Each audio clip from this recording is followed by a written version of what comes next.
Hello friends, you are watching JR's English. আজকে আমরা শিখব কিভাবে এ অ্যান্ড দি অর্থাৎ আর্টিকেলের ব্যবহার করতে হয়। কোন লেটারের আগে এ বসে, কার আগে অ্যান বসে। সমস্ত রকম পরীক্ষায় কিন্তু এটা থাকে এবং এক্সেপশনাল যে সমস্ত ভাওয়েল এবং কনসোনেন্টের ব্যবহার রয়েছে সেগুলোর উপরেই বেশি করে থাকে। সো ছেলেরা কনফিউজড হয়ে যায় যে অ্যাকচুয়াল এ হবে না অ্যান হবে নাকি দি হবে। সো সব কিছুর আজকে সমাধান হবে এই ক্লাসের মধ্য দিয়ে। তো চলো শুরু করি আজকের ক্লাস।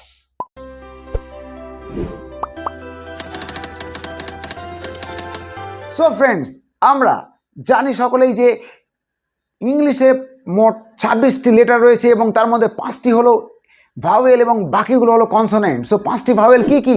5টি vowel A E I O U, these are the 5 vowels. এবং এর আগে সবসময় কি বসে? আমরা জানি এর আগে সবসময় অ্যান বসে। তাহলে নিয়ম অনুযায়ী দেখে নিই।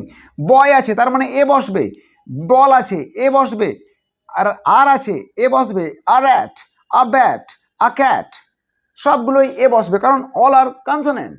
বি বা আর বা সি যে কোনো ধরনের কনসোনেন্ট থাক তার আগে আমরা এ বসাবো।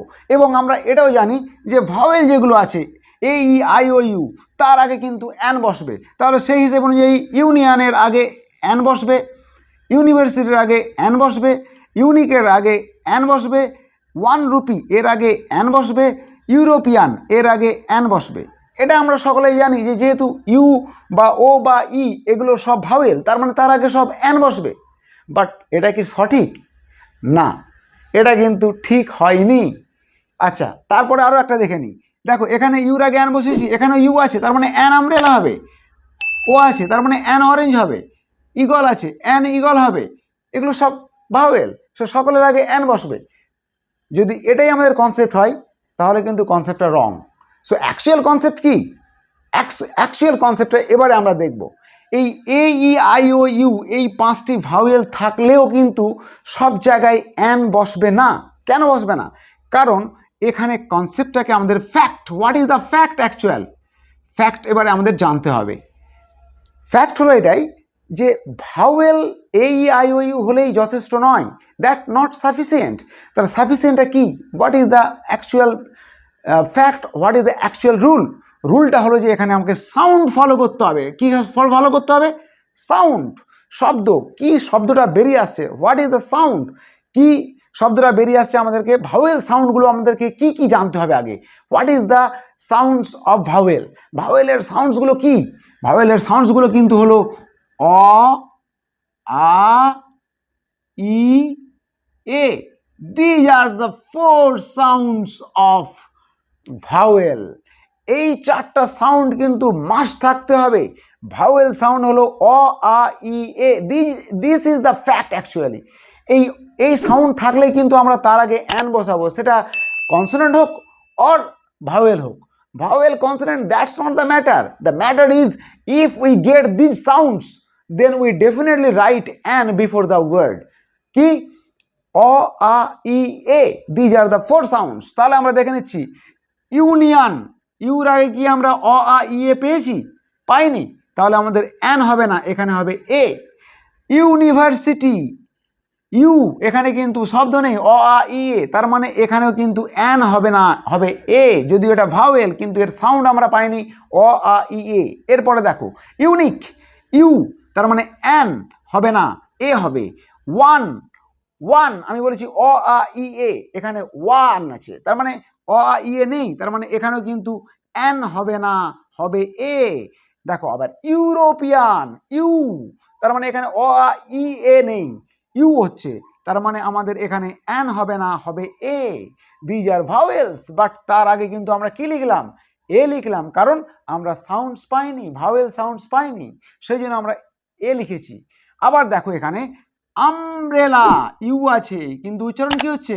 আ, তার মানে আমাকে তার আগে কি করতে হবে? যেহেতু এটা ভাওয়েল সাউন্ড হচ্ছে তার মানে অ্যান হবে। আবার দেখো অরেঞ্জ, অরেঞ্জের আগে আমরা লিখেছি অ্যান, কারণ ও এর উচ্চারণ কিন্তু এখানে অ, অরেঞ্জ, অরেঞ্জ, অ, তার মানে এখানে আমাদেরকে লিখতে হবে অ্যান। আবার দেখো ইগল, ই, আমরা এখানে ই সাউন্ড পেয়েছি, এই যে ই sound vowel sound, so that means ইগলের আগে আমাকে অ্যান লিখতে হবে।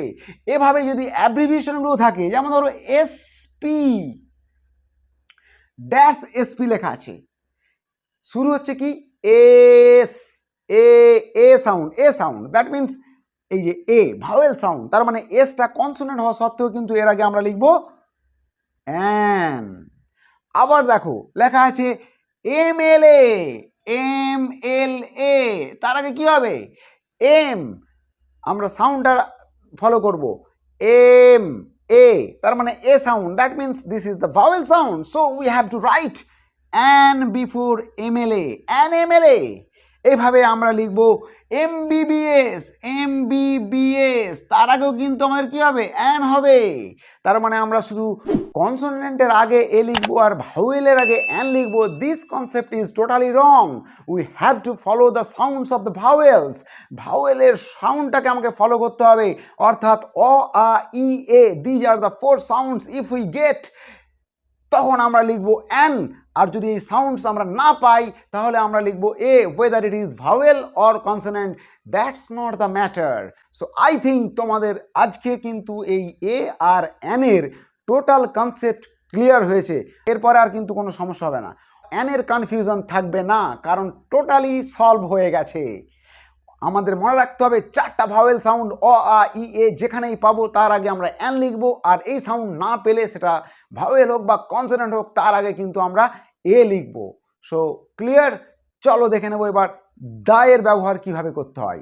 Let's see the. So friends দেখো দা এর ব্যবহার কিভাবে হবে। দা কিন্তু ডেফিনেট আর্টিকেল, অর্থাৎ কোনো কিছুকে নির্দিষ্ট করে বোঝাতে আমরা দা এর ব্যবহার করে থাকি। বিশেষ গুরুত্ব সম্পন্ন হলে বা নাউনের সঙ্গে যদি টি শব্দটি থাকে সেখানে আমরা দা ইউজ করি, অথবা নির্দিষ্ট করে কোনো কিছু বোঝাতে আমরা দা ব্যবহার করি।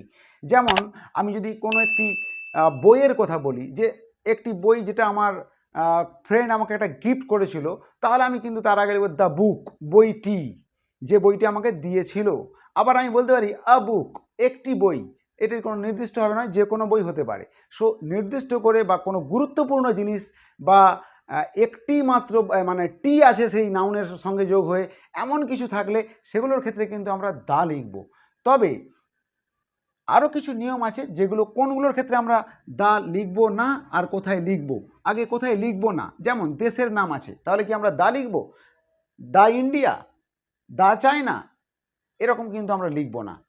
কি লিখব? I live in India, I live in the India, এরকম হবে না। দ্য ইন্ডিয়া ওরকম করে লেখা যাবে না, লিখতে চাইলেও লেখা যাবে না।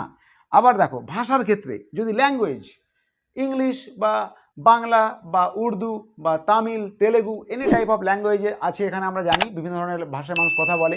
তো আমি কি বলতে পারি যে I speak in the English? হবে না, আই স্পিক ইন ইংলিশ। অর্থাৎ আবার দেখো যদি রাস্তা থাকে, কোনো স্ট্রিটের নাম, যেমন ধরো যে I was at the Lenin street, তা তো হবে না, I was at Lenin street. অর্থাৎ স্ট্রিটের নাম যদি থাকে, বিভিন্ন যে নাম থাকে, বিভিন্ন স্ট্রিটের নাম দেওয়া থাকে, সেই নামের আগে কিন্তু আমরা স্ট্রিটের নামের আগে দা লিখতে পারি না। আবার দেখো শহরের নাম যদি থাকে, ধরো শহর আছে ক্যালকাটা, আমাদের কলকাতা শহর, কলকাতা, তার আমি কি বলবো যে I live in the Kolkata? The Kolkata হবে না, শহরের নামের আগেও কিন্তু আমরা দা লিখতে পারবো না। তাহলে লিখবো কোথায় দা? ইয়েস, দা লিখবো আমরা নদীর নাম, যেমন আমাদের আছে গঞ্জেস আছে, গঙ্গা আছে, যমুনা আছে, তাহলে আমরা লিখতে দা গঙ্গা, দা যমুনা। আবার ধর্মগ্রন্থ যদি থাকে, অর্থাৎ হলি স্ক্রিপ্ট, কোনো হলি বুক আছে, যেমন the Quran, the Gita, the আমাদের ধরে নাও যে জেন্ট আবেস্তা, এরকম টাইপের যে সমস্ত ধর্মগ্রন্থ আছে, বিভিন্ন ধর্মের যে গ্রন্থ আছে, সেই গ্রন্থের আগে কিন্তু আমরা দা লিখবো।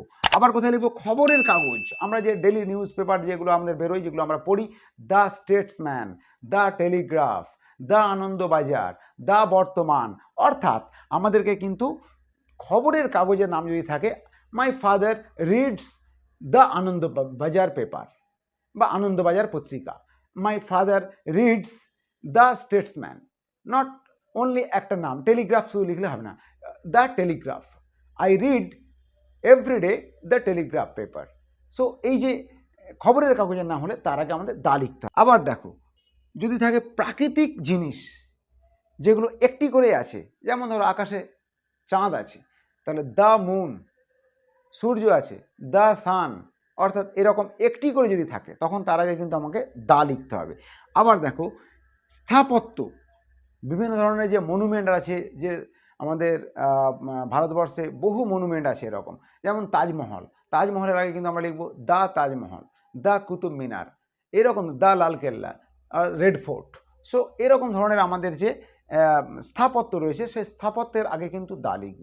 সো আই থিঙ্ক দায়ের ব্যবহার আর তোমাদের পরবর্তীকালে কোনো ভুল হওয়ার কথা নয়। আজকের ক্লাসে কমপ্লিটলি আমি দেখালাম এ এবং এন এর ব্যবহার এবং তারপরে দেখালাম দায়ের ব্যবহার। আশা করছি তোমাদের এ এন দা এই তিনটি যে আছে আমাদের, এই তিনের সমস্যা সম্পূর্ণভাবে সমাধান হয়েছে। আমি আজকে কিছু টাস্ক দিচ্ছি, তোমরা এ এন দি কোথায় কি বসবে সেটা লিখবে অবশ্যই। সো চলো টাস্কটা দেখে নাও। সো ফ্রেন্ডস, যে টাস্কটা দিয়েছি দেখে নাও। Dash MP, dash ugly dog, dash unique idea, dash Bay of Bengal, dash one eye deer and dash Quran. You have to write a an or the before these words. এটাই আজকের task. আপাতত এই পর্যন্ত। আবার পরের ক্লাসে এরকম একটি সুন্দর গ্রামার নিয়ে উপস্থিত হব। সো ততক্ষণ বাই।